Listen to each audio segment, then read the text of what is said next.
Hello students, मैं हूं अभिषेक खंडेलवाल और स्वागत करता हूं आपका ग्रास रूट एजुकेशन चैनल पे। दोस्तों, आज हम लोग देखने वाले हैं the concept of money supply.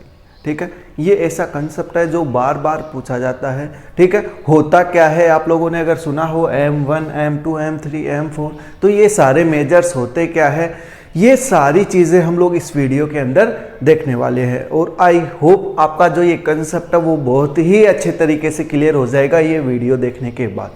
तो दोस्तों, अगर अभी तक आप लोगों ने चैनल को सब्सक्राइब नहीं किया है तो सबसे पहले चैनल को सब्सक्राइब कर दे और बेल आइकन को प्रेस कर दे, ताकि जैसे ही वीडियो अपलोड हो आप लोगों के पास नोटिफिकेशन आ जाए। तो चलो देखते हैं the concept of money supply है क्या, इसको हम लोग समझने की कोशिश करते हैं। देखो, सबसे पहला लिखा हुआ है कि it is a stock concept. याद रखना, ये एक कैसा कंसेप्ट है, स्टॉक कंसेप्ट है। दो तरीके के कंसेप्ट होते हैं, एक होता है फ्लो कंसेप्ट, एक होता है स्टॉक कंसेप्ट। तो ये कौन सा है, स्टॉक कंसेप्ट। क्यों है वो अभी हम लोग इस डेफिनेशन के अंदर देखने वाले हैं। अब अगर मनी सप्लाई की डेफिनेशन की बात करें कि ये होती क्या है, उसको हम लोग यहाँ समझने वाले हैं। देखो, टोटल स्टॉक ऑफ मनी, साफ बात कर रहे हैं, total stock of money of all types held by the people. यहां सबसे इंपॉर्टेंट चीज क्या है, people of a country at a point of time. और at a point of time किसी भी चीज को मेजर करना कौन सा कंसेप्ट होता है, स्टॉक कंसेप्ट होता है। एक पर्टिकुलर पॉइंट ऑफ टाइम पे लोगों के द्वारा कितनी मनी या करेंसी हेल्ड की गई है वो क्या है, मनी सप्लाई है। आई होप आपको ये समझ में आ गया होगा।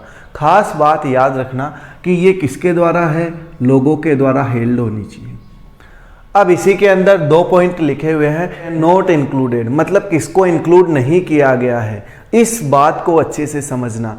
देखो, यहाँ से तो समझ में आ गया कि जो लोगों ने करेंसी हेल्ड कर रखी है एक पर्टिकुलर पॉइंट ऑफ टाइम पे, वो क्या है, मनी सप्लाई है। लेकिन है क्या वो, ये दो चीज़ें और क्लियर करेगी। याद रखना, इसके अंदर दो चीज़ें इंक्लूड नहीं की जाती। अगर एक सिंपल सी लैंग्वेज में बोलूँ तो सप्लायर्स ऑफ मनी या जो प्रोड्यूसर्स ऑफ मनी है उनको इंक्लूड नहीं किया जाता।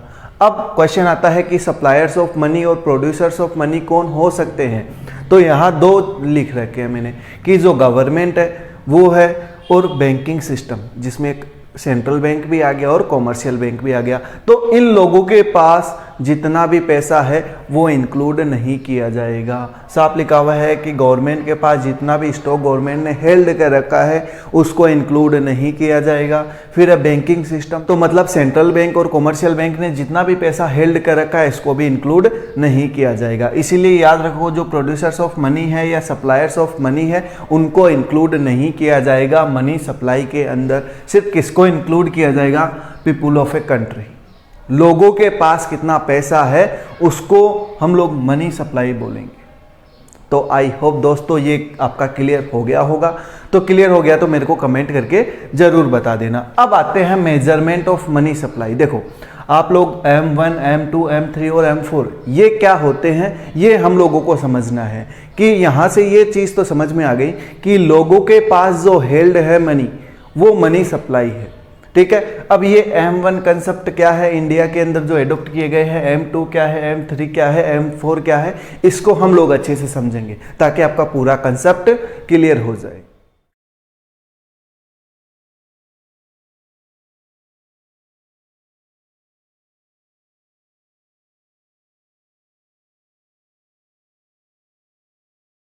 अब हम लोग देखते हैं कि ये M1, M2, M3 और M4 मेजर्स क्या है। ठीक है, सबसे पहले हम लोग बात करते हैं M1 मेजर की। देखो, इसमें क्या होता है, इसका जो फॉर्मूला है या इसको कैलकुलेट या मेजरमेंट करने का जो तरीका होता है वो होता है C + DD + OD। अब ये होते क्या है, इनको यहाँ नीचे एक्सप्लेन किया गया है कि C का मतलब होता है कॉइन या नोट जो भी पब्लिक ने हेल्ड कर रखे हैं, वह क्या होती है, आपकी C होती है। फिर है DD का मतलब होता है डिमांड डिपॉजिट। अब देखो, demand deposit of the people with the commercial bank, मतलब लोगों की जो डिमांड डिपॉजिट है वो कहाँ जमा है, कॉमर्शियल बैंक के अंदर, वो हमारी क्या होगी, DD। अब डिमांड डिपॉजिट का मतलब सीधा सा मतलब ये समझ लो कि जब चाहे आप उसको क्या कर सकते हो, विड्रॉ कर सकते हो, वो डिमांड डिपॉजिट है आपकी। फिर है OD, इसके अलावा अदर डिपॉजिट्स, अगर अदर डिपॉजिट्स की बात करें तो हो सकता है डिमांड डिपॉजिट आरबीआई के पास कॉमर्शियल बैंकों की जमा हो, वो अदर डिपॉजिट्स हो गई। Demand deposit of foreign central banks, उनकी जमा हो उनके पास। फिर demand deposit international institution like world bank, IMF, उनकी जमा हो सेंट्रल बैंक के पास, तो वो भी हम लोग यहाँ इंक्लूड करते हैं। तो ये हो गया आपका M1 major C plus DD plus OD। I hope आपका क्लियर हो गया होगा। फिर बात करते हैं M2 की। देखो M2 का सिंपल सा मतलब है M1, तो M1 ये सारी चीज़ें plus deposits with post office saving bank account, कि हम लोगों ने पोस्ट ऑफिस के अंदर जो सेविंग अकाउंट है उसमें कितना पैसा जमा है, वो हमारा क्या बताएगा M2, कि M1 में ये जो पोस्ट ऑफिस की सेविंग डिपॉजिट जोड़ दे तो आपका क्या कंसेप्ट बन जाएगा, M2 कंसेप्ट बन जाएगा। ठीक है दोस्तों, और नीचे एक चीज़ और खास लिखी हुई है कि M1 और M2 it's called narrow money. याद रखना, इन दोनों को किस नाम से जाना जाता है, नैरो मनी के नाम से। ठीक है, कई बार क्वेश्चन आ जाता है कि M1 और M2 क्या है, तो नैरो मनी है।